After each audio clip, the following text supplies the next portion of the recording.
Hello everyone, I'm Sphen, and I'm here today to tell you why you should be voting for anybody but Biden again. Let me be very clear. This applies to the Democratic primary only. In the general election, I'm gonna vote blue no matter who, and I suggest you do the same, because we can't afford a Republican victory. But that is why I think in the primary, we should not be sending Biden to the general. Because I think that sending Biden out there is just walking right into a Republican W.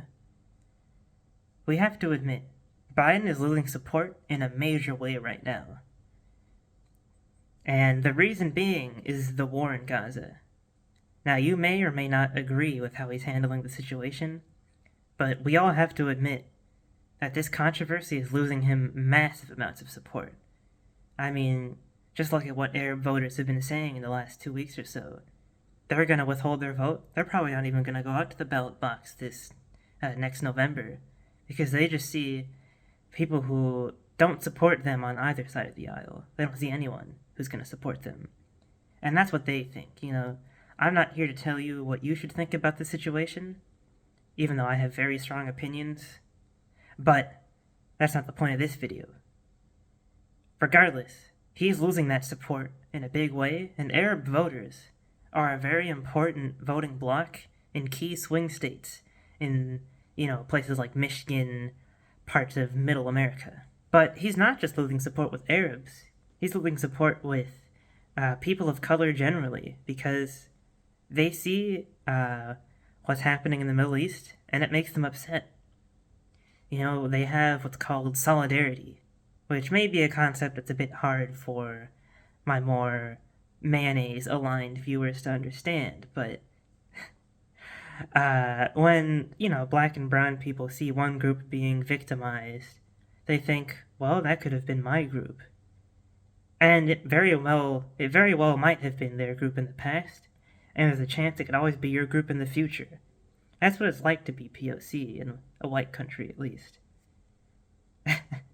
Sorry, it's getting a bit too controversial. Let's get back to the main point here. Biden's losing support with people of color, with Arabs, and with young people too. They're very pro-Palestine. And if you're going to be less charitable to them, you could say that the young people these days are very Hamas sympathetic. Regardless, though, whether you agree with them or not, we need all three of these groups of people for a Democrat to win in the general election. There's no two ways about it.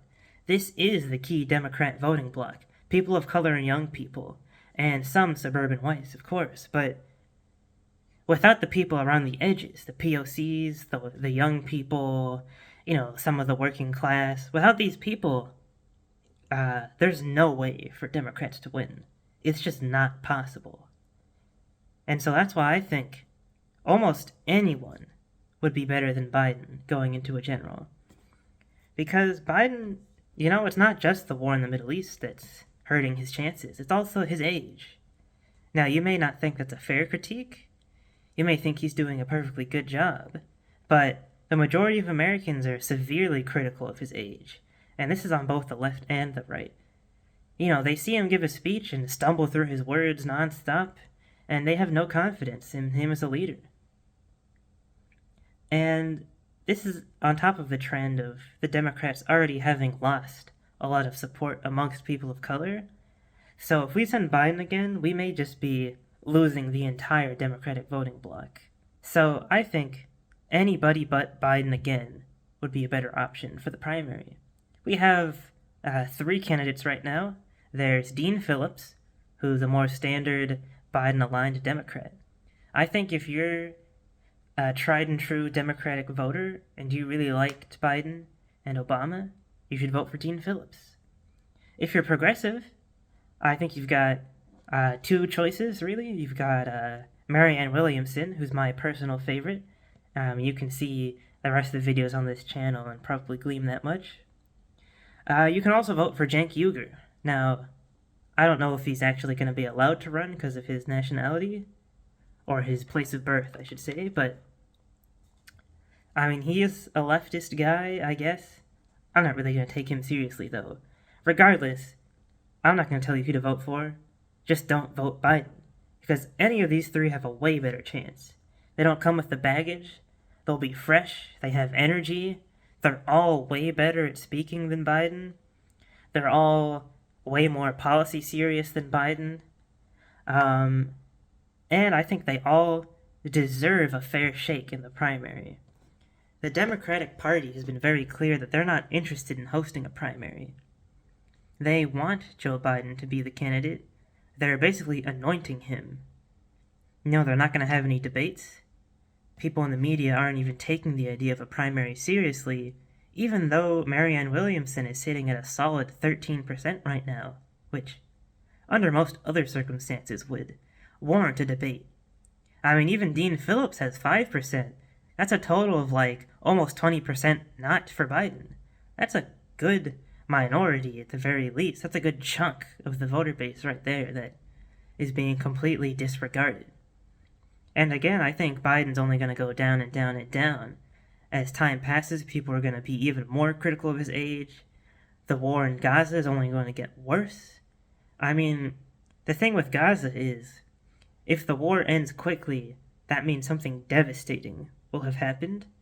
And if it's prolonged, then it's still going to be very relevant by the time the general rolls around. So, either way, it's a lose-lose for Biden. And I just think it's undemocratic to not have a primary. I mean, think about it. We have two chances to choose who we want for the presidency.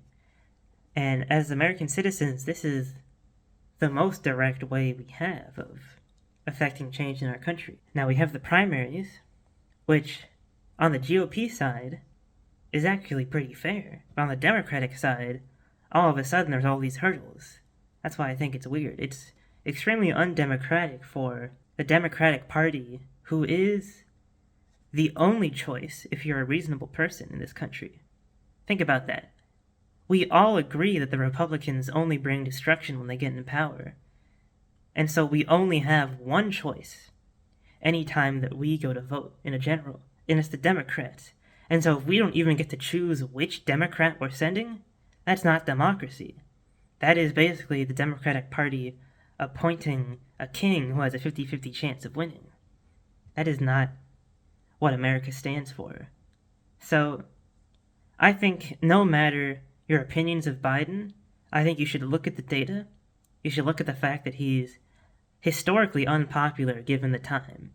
This is his 1,036th day in office, and if you go to 538.com, the polling website, you'll see that compared to the last 8 or 9 presidents, Joe Biden is less popular than all of them except for Jimmy Carter. And when I say all, that includes Donald Trump, who went on to lose the 2020 election. And he's just barely beating Carter, who went on to lose his next, re-election.